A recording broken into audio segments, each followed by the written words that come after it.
సాంబశివరావు గారి నాయకత్వం, షాబీర్ బాషా నాయకత్వం. మొత్తం పెద్ద రోడ్డు కూడా ఉంది. మళ్ళీ 5 ఫీట్ల గలీలో మీ అందరి కరకారతులతో స్వాగతం తెలపాలని కోరుచున్నాను. 27 కావాలి డి గారు.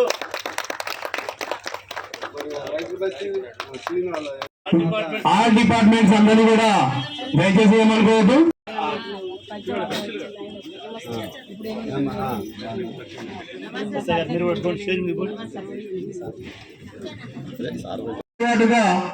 కలెక్టర్గా గెలిచిన తర్వాత సుమారుగా వార్డులో 200 మందికి ఆసరా పెన్షన్లు మంజూరు చేయించడం జరిగింది సార్. ఇంకొంతమంది కూడా విడో పెన్షన్లు సుమారుగా 7 సంవత్సరాల నుంచి ఇంతవరకు ఎలాంటి పెన్షన్లు కూడా మంజూరు కావలేదు. మరి విడో పెన్షన్లు కూడా చాలా ఉన్నాయి సార్. 57 సంవత్సరాల వారికి కూడా పూర్తయిన వారికి కూడా ఆసరా పెన్షన్లు మంజూరు చేయడం జరిగింది. మరి వీరికి కూడా కొంత విడో పెన్షన్లు ఇప్పించవలసిందిగా మా యొక్క మనవి చేస్తా ఉన్నాం సార్. అలాగే వార్డులో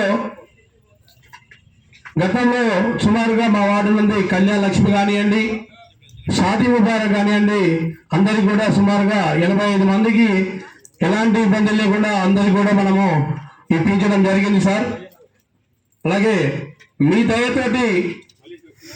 దయతోటి మన ఆడబిడ్డలందరూ చాలా ఇబ్బంది పడతా ఉన్నారు. మంచినీటి సమస్య ఎక్కువ ఉంది సార్. కొత్తగూడెంలో కింద సార్ పంపులు కూడా వారానికి ఒకసారి 4 రోజులకు ఒకసారి వస్తూ ఉన్నది. దానివల్ల ఇబ్బంది పడుతున్నారన్న ఆలోచనతోటి మీకు విన్నవించుకుంటే ఈ హ్యాండ్ బోర్లకి మీరు పవర్ బోర్డు ఏర్పాటు చేయడం చాలా సంతోషం సార్. మా వార్డు ప్రజల తరఫు నుంచి మా తరఫు నుంచి తమరికి హృదయపూర్వక ధన్యవాదాలు తెలియజేసుకుంటూ, అలాగే మొన్ననే మీ దయవల్లనే రెండు బోర్లు మన పాసన చెప్పడంతో వెంటనే కౌన్సిల్ తీర్మానం చేసి కొత్తగా 2 బోర్లు కావాలి సార్ అంటే పవర్ బోర్డు అని కూడా అవి కూడా ఏర్పాటు చేసి మొన్ననే వేశారు. మా మోటార్ కూడా ఏర్పాటు చేయడం జరిగింది సార్.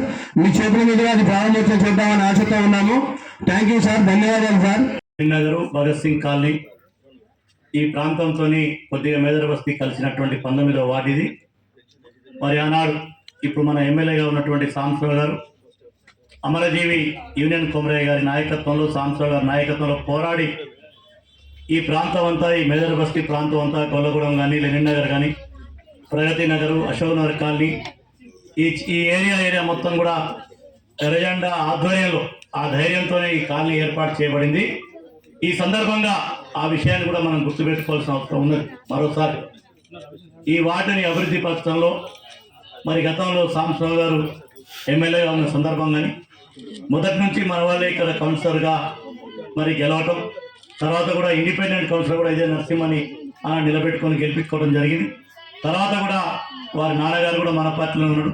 ఇక్కడ ఉన్నటువంటి పెద్దలందరూ మరి చాలామంది పెద్దలు పేరున ఒక పేరు చెప్పి ఒకటి చెప్పొద్దని కాదు. ఈ కాలనీలో హమాలీ సోదరులు, భవన నిర్మాణ కార్మికులు, మున్సిపల్ కార్మికులు, శ్రమజీవులు, కాయకష్టం చేసేటువంటి ప్రజలందరూ కూడా ఇక్కడ ఉన్నారు. వాళ్ళందరూ కూడా ఏదో సందర్భంలో సాంబశివరావు గారితో, కమ్యూనిస్ట్ పార్టీతో, మనతో నిరంతరమైన అనుబంధమైన ప్రాంతం. ఇవాళ ఈ లెనిన్ నగర్ చూస్తూ ఉంటే ఎక్కడ చూద్దామన్నా ఒక మట్టి రోడ్డు లేకుండా ఇది అభివృద్ధి సాగింది. ఈ అభివృద్ధిలో 2009-14లో సాంబశివరావు గారు ఎమ్మెల్యేగా ఉన్నప్పుడు కూడా అనేక కార్యక్రమాలు చేసుకున్నాం. తర్వాత కూడా కంటిన్యూటీలో అనేక కార్యక్రమాలు జరిగినాయి. ఇప్పుడు మళ్ళీ మీ అందరి యొక్క సహకారంతో మరి సిపిఐ శాసనసభ్యుడిగా సాంబశివరావు గారు రావడం, ఇది మన సొంత ప్రాంతం అని పెద్ద ఎత్తున ఇక్కడ అభివృద్ధి కార్యక్రమాలు కొనసాగుతూ ఉన్నాయి. వీటన్నిటిని కూడా ముందుకు తీసుకెళ్లాల్సిన అవసరం మనందరి మీద కూడా ఉన్నది.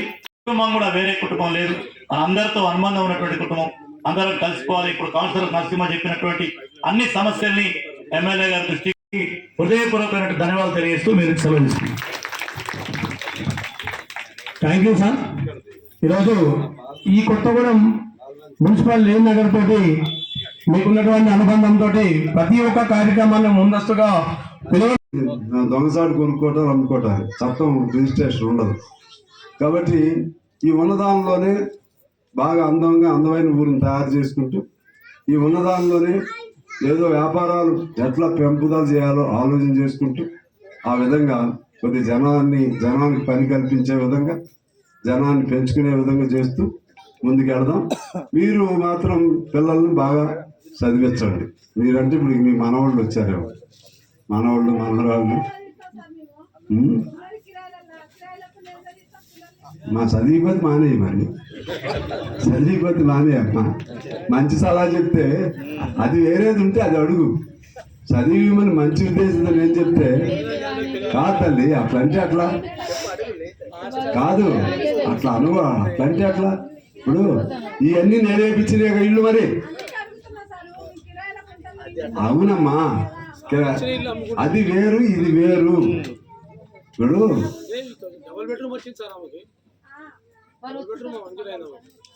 ఏమైంది మరి, ఇవన్నీ వస్తాయి. అది అడుగు. ఏం చదివిస్తావు అంటే ఏమైందో తెలుసా అర్థం? ఎవరి మీద కోపం, పిల్లల మీద చూపెడతావేంటి? సంవత్సరాల మీద కోపం చూపెడతావా? మేము పిల్లల్ని బాగా చదివించుకుంటామని చెప్పాలి. చెప్పి ఇంకేదో మాకు కావాలంటే అవకాశం ఉంటే ప్రయత్నం చేయండి అని చెప్పు. నేను అంటే కదా ఇంత అర్థమైంది చెప్తే, అంటే బాబు నీకు వేరే దురుద్దేశం లేదు, ఎట్లా అడగాలో అర్థం కాక అన్నావు. నాకు అర్థమైంది తెలుసు, అయినా నేర్పాల్సిన బాధ్యత నా పైన ఉంది. ఓకే కూర్చో. తర్వాత మీకు ఆ డబుల్ బెడ్రూమ్లు వచ్చిన వాళ్ళందరికీ కూడా అవి అలాగే ఉంటాయి, మార్చే పని లేదు. ఎందుకంటే ఏరియా ఎమ్మెల్యేలు అయితే మార్చేస్తారు. నేనే కదా ఉంది. డబుల్ బెడ్రూమ్లు అయినా ఇళ్ల స్థలాలు ఏమైనా వచ్చి ఉన్నా ఎవరి వాళ్ళకే ఉంటాయి. ఓకేనా? నిశ్చింతగా ఉండండి. రైట్, థ్యాంక్ యూ, నమస్కారం.